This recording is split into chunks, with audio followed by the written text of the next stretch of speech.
Yes, that's joebiline here, and it's Friday, which means we've got some more Season 2 news, post-reset news. And it's an interesting one this week, although it's kind of stuff that we was waiting to hear if they'd come back and be refreshed and what's not. This week they're focused on live events. Now, we found out that live events will be back next season in the form of campaigns. So obviously last week they revealed campaigns, which are these new modes where it's kind of like a node map where you've got something, you have to unlock it, and you sort of walk through chapters like progression from level to level, and each one they kind of looked like, I guess, like live events or matches or certain different things to redeem, and they've confirmed that live events will be back in the form of campaigns, which makes me think, is the world map gone this year? Do we not get the world map anymore? Obviously the world map at the start last year contained the live events, and it also contained people to play your attack mode games on. Obviously attack mode changed to versus attack and they were removed from the map, so the map was purely there for live events. With live events as campaigns, is there any need for the world map anymore? Is that the end of the world map? Maybe. I don't know what else they'd use it for now if the live events sit inside campaigns, but obviously these ones preview, we can see 3 of them and part of another one, which we can all probably guess what that is. So daily warm-up, team of the week, team heroes, and then I'm guessing that one on the right is domination. I think that's a Dom. I can see the O and the M, but then it looks like the FIFA Mobile logo is covering the D, and then it looks like the domination event with the red merging into the blue.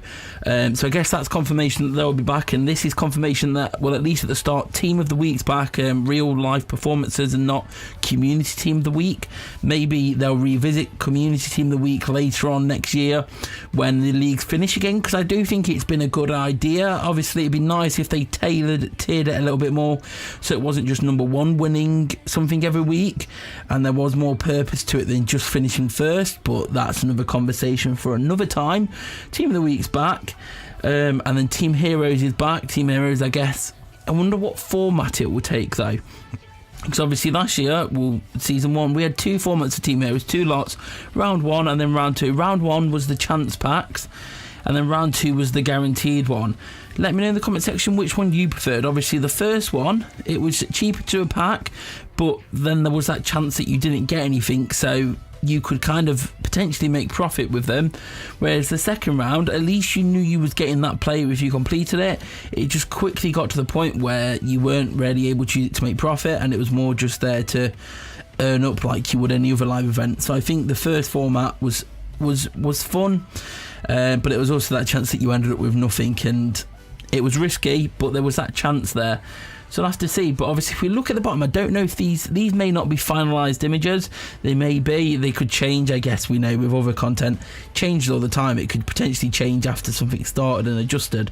But it's got here 0 out of 204 for one, 0 out of 27 for Team of the Week. And is that 0 out of 28 for Team Heroes? I guess that's how many nodes on it is, but 204 for daily warm. What's interesting, like, is it just something you do for like 204 days, one at a day?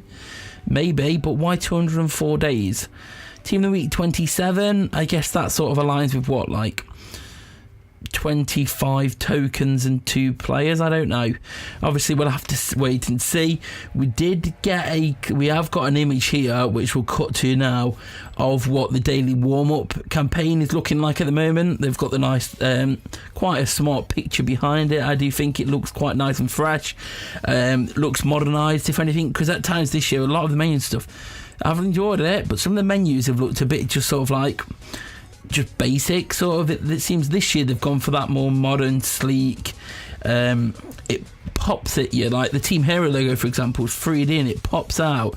It's really like, I guess we've seen from the cards last week, the cards pop, like the upgraded cards, the play stick out the card. This year it seems vibrant, it seems colourful, but it seems sleek and modernised, and there's that green sheen to it. Like this year there's a bit of it here and there, but a lot of it's quite static, like old school computer generatedness. This year it seems they're playing on the images a lot more, which look smart, they look work. Let me know what you think of that below. But as I was saying, with the daily event one, we can see here it looks like, yeah, maybe there's a timer and there's a lock. So I guess maybe with daily event you literally unlock one every day and that's it, you unlock something every day. or is there nodes? So you do the first two. Is that information? You get some coins and you do a drill and you do a match maybe. I guess we'll find out once it hits, unless we get some more information before then.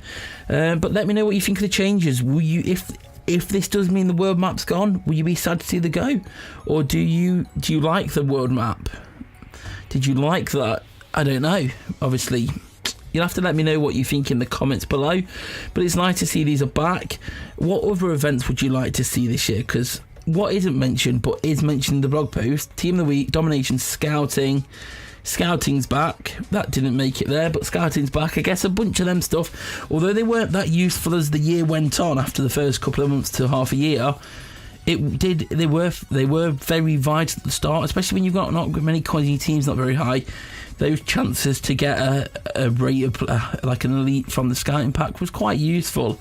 It just seems they've got a bit more purpose in this year, like you're progressing on a campaign. So I like the thought that you'll always feel like you're progressing somewhere and it's not just a repetition all the time.